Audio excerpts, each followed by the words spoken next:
नमस्कार, डेली 24 भारत देख रहे हैं आप। मैं हूं आपके साथ साहिल धुलिया। बुलेटिन की शुरुआत करेंगे।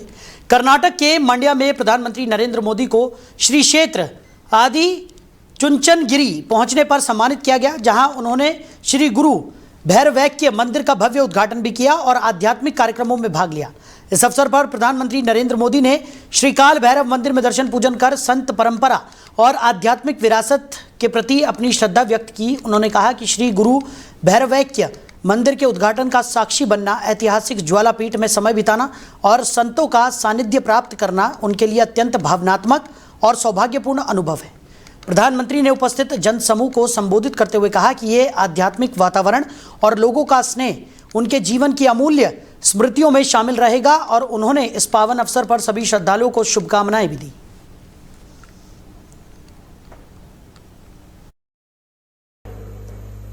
आज मेरा मन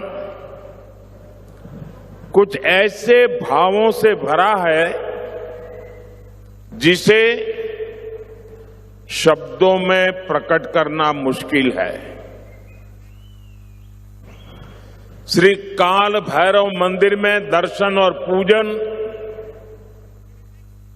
श्री गुरु भैरवैक्य मंदिर के भव्य उद्घाटन का साक्षी बनना, ऐतिहासिक ज्वालापीठ में समय बिताना,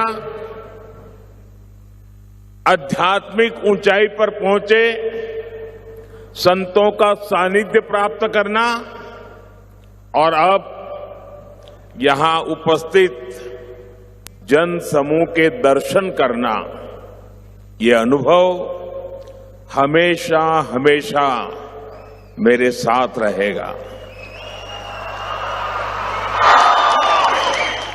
मैं इसे अपना सौभाग्य मानता हूं कि मुझे आप सभी के बीच आने का अवसर मिला।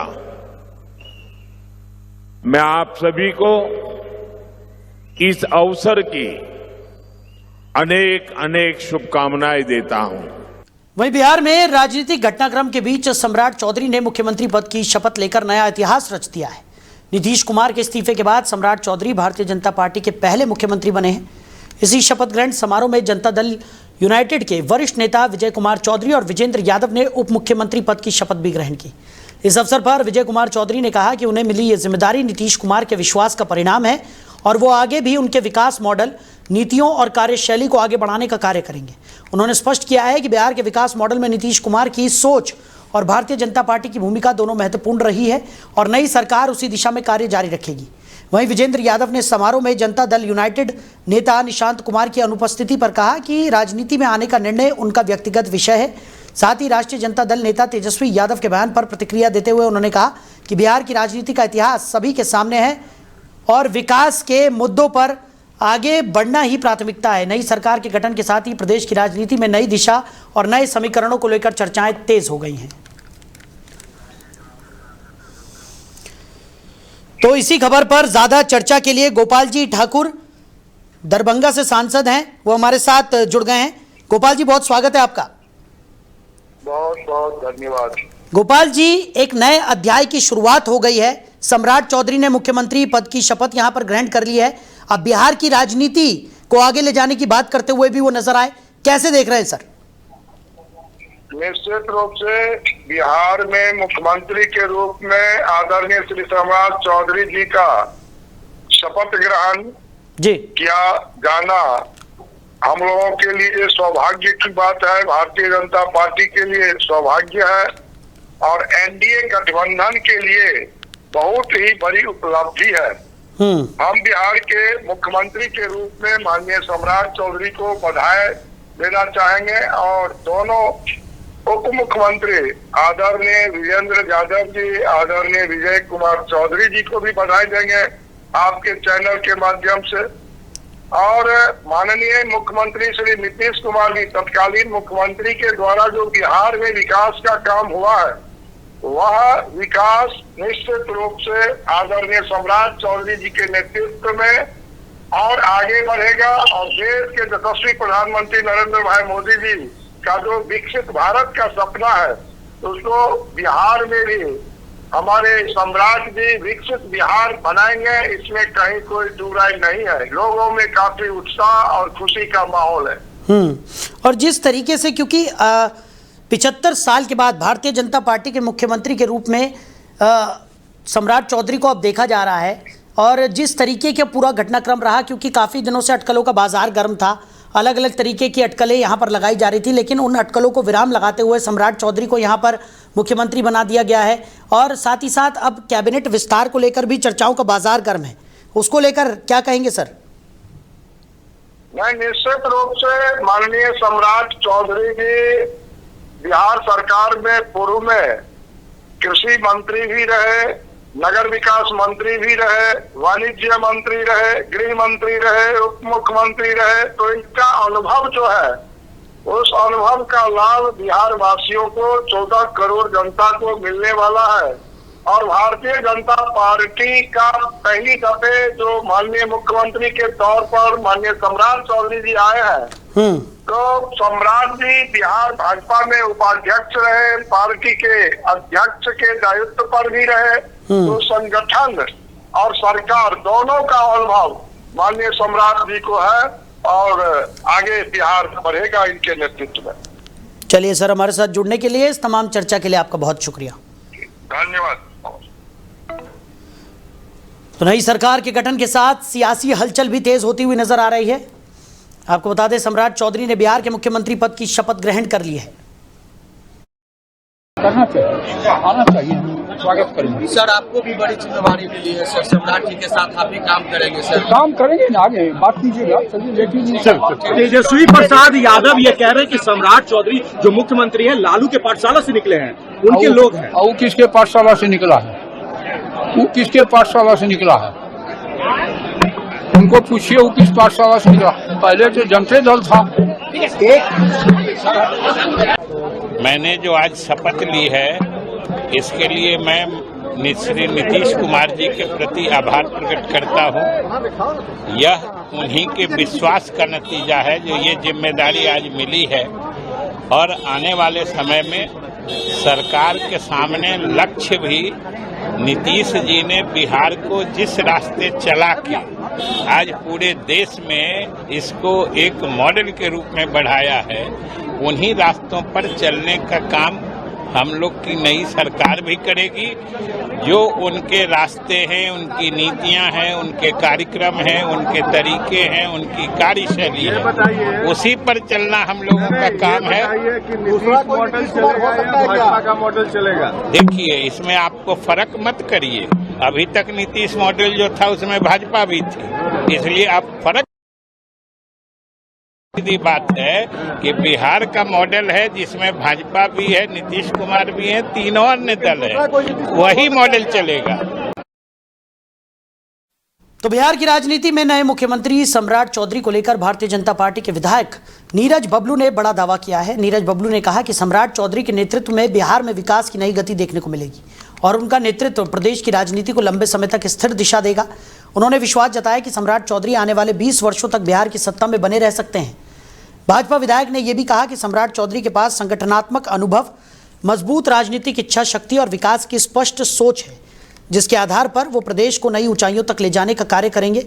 उनके इस बयान के बाद बिहार की राजनीति में चर्चाएं तेज हो गई हैं, और इसे आगामी राजनीतिक रणनीतिक तौर पर एक संकेत के रूप में भी देखा जा रहा है। वहीं पवन खेड़ा को सुप्रीम कोर्ट से बड़ा झटका लगा है। सुप्रीम कोर्ट ने तेलंगाना हाई कोर्ट के फैसले पर रोक लगाते हुए मामले में हस्तक्षेप किया है।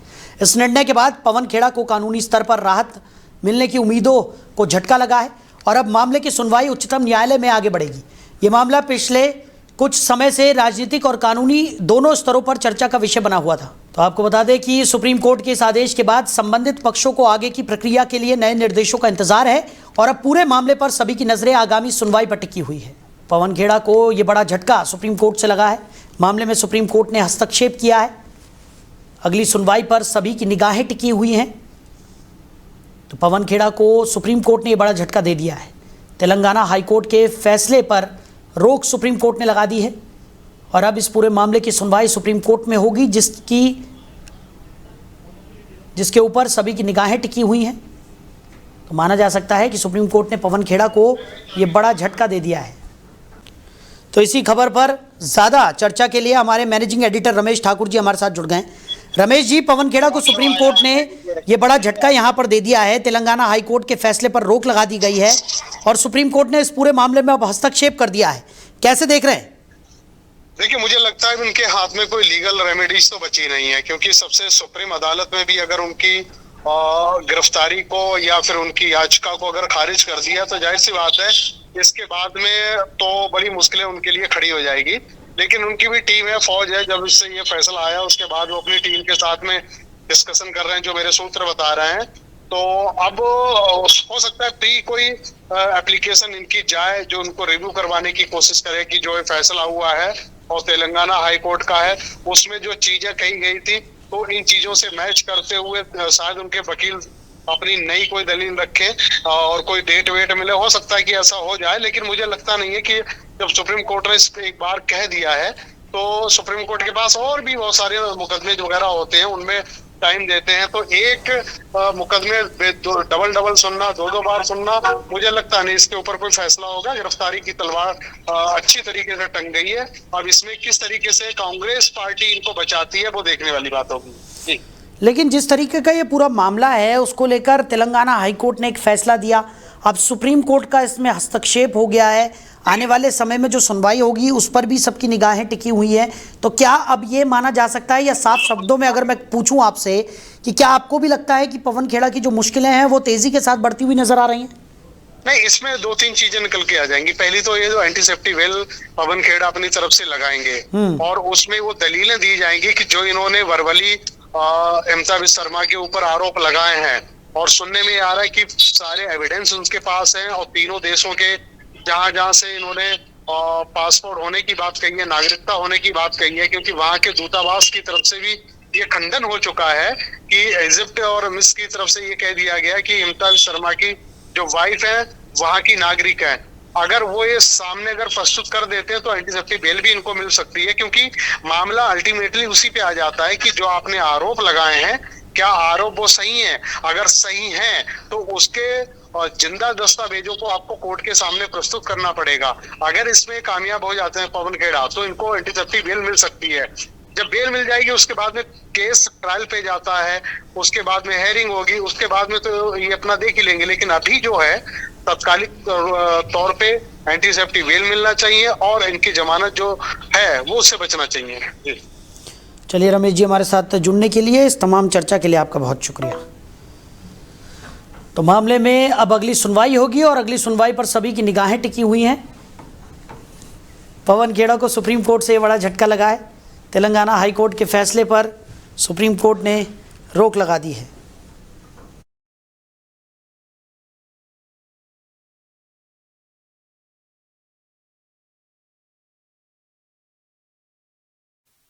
वहीं आप सांसद अशोक मित्तल के ठिकानों पर प्रवर्तन निदेशालय की ओर से छापेमारी की कार्रवाई किए जाने के बाद राजनीतिक हलकों में हलचल तेज हो गई है। आम आदमी पार्टी के सांसद अशोक मित्तल को हाल ही में राघव चड्ढा की जगह राज्यसभा में डिप्टी लीडर की जिम्मेदारी सौंपी गई थी। इस बीच प्रवर्तन निदेशालय की इस कार्रवाई को लेकर विपक्ष और सत्ता पक्ष के बीच आरोप प्रत्यारोप का दौर भी तेज हो गया है। फिलहाल छापेमारी की कार्रवाई से जुड़े दस्तावेजों और तथ्यों की जांच जारी है और मामले को लेकर राजनीतिक प्रतिक्रिया लगातार सामने आ रही है। इस घटनाक्रम के बाद आम आदमी पार्टी की ओर से भी प्रतिक्रिया दिए जाने की संभावना जताई जा रही है। वहीं नोएडा और ग्रेटर नोएडा में श्रमिकों के प्रदर्शन और हिंसा से जुड़े मामलों में अब तक 396 लोगों की गिरफ्तारी की गई है। सेक्टर 63A ब्लॉक क्षेत्र में एक बार फिर बड़ी संख्या में श्रमिक इकट्ठा होकर विरोध प्रदर्शन करने लगे, जिसके बाद प्रशासन ने सुरक्षा व्यवस्था और कड़ी कर दी है। साथ ही मौके पर भारी पुलिस बल को तैनात किया गया है। इस बीच कासना कोतवाली प्रभारी धर्मेंद्र शुक्ला का एक वीडियो भी सोशल मीडिया पर वायरल हो रहा है, जिसमें वो सख्त लहजे में श्रमिकों को चेतावनी देते नजर आ रहे हैं। वहीं ग्रेटर नोएडा में एक निजी विश्वविद्यालय के कर्मचारी भी वेतन और ओवरटाइम भुगतान की मांग को लेकर धरने पर बैठ गए हैं। लगातार बढ़ते विरोध प्रदर्शनों को देखते हुए पुलिस प्रशासन स्थिति पर नजर बनाए हुए है और कानून व्यवस्था बनाए रखने के लिए अतिरिक्त सतर्कता भी बरती जा रही है। अगर कोई बात ऐसी होती है तो डाटा हम उठाएंगे, अज्ञात में एक FIR पंजीकृत करेंगे, और चाहे कोई दूसरे प्रदेश का हो और चाहे दूर किसी जनपद का हो। आज नहीं तो कल 4 दिन बाद लोकल की पुलिस उसके घर पहुंच जाएगी, उनको टांग के लाएगी, उनको जेल जाना पड़ेगा। इसलिए मेरा अनुरोध है कि जो तुम्हारी वाजिब मांगे है उस पे काम चल रहा है शासन प्रशासन का। अगर आपको काम करना हो तो आप इन करके आराम से काम करने जाओ, अगर आपका काम नहीं करना है आज की तो आप छुट्टी ले लो। दोनों ऑप्शन आपके पास है, लेकिन साथ में कोई उदंडता अभद्रता अगर करोगे तो कार्रवाई करेंगे और कठोर कार्रवाई करेंगे। एकदम हम रिक्वेस्ट नहीं करेंगे किसी के भैया और दादा की भाषा नहीं बोलेंगे, क्योंकि 4-5 दिन से भैया और दादा की भाषा पुलिस ने बोल लिया।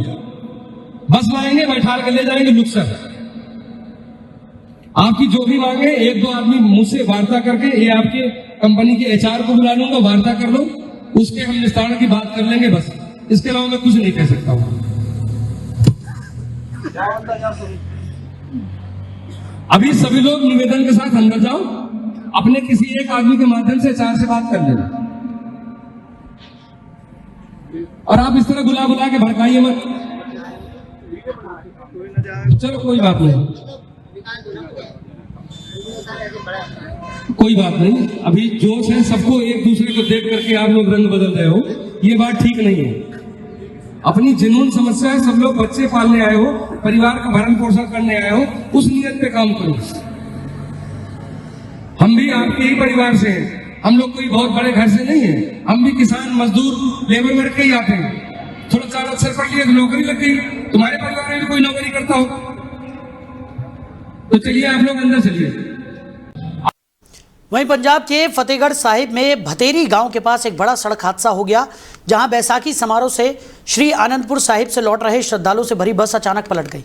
इस दर्दनाक हादसे में 6 लोगों की मौत हो गई, जबकि 21 से अधिक श्रद्धालु घायल हो गए, जिसमें कई की हालत गंभीर बताई जा रही है। हादसे की सूचना मिलते ही स्थानीय प्रशासन और पुलिस टीम मौके पर पहुंची और घायलों को तत्काल अस्पताल पहुंचाया गया। प्रशासन की तरफ से राहत और बचाव कार्य तेज करते हुए दुर्घटना के कारणों की जांच शुरू कर दी गई है। इस हादसे के बाद क्षेत्र में शोक का माहौल है और पीड़ित परिवारों के प्रति संवेदनाएं व्यक्त की जा रही हैं। वहीं जग विक्रम जहाज तरलीकृत पेट्रोलियम गैस यानी कि LPG लेकर कांडला पोर्ट पहुंच गया है। जहाज के पोर्ट पर पहुंचने के बाद LPG की आपूर्ति व्यवस्था को मजबूत करने की दिशा में महत्वपूर्ण कदम माना जा रहा है। इस खेप के जरिए क्षेत्र में गैस उपलब्धता बेहतर होने की उम्मीद जताई जा रही है, जिससे घरेलू और औद्योगिक जरूरतों को पूरा करने में सहायता मिलेगी। पोर्ट प्रशासन की तरफ से जहाज के आगमन के बाद आवश्यक प्रक्रियाएं पूरी करते हुए सुरक्षित ओवर अनलोडिंग की व्यवस्था भी की जा रही है। तो फिलहाल इस बुलेटिन में मेरे साथ इतना ही। आप बने रहिए। नमस्कार।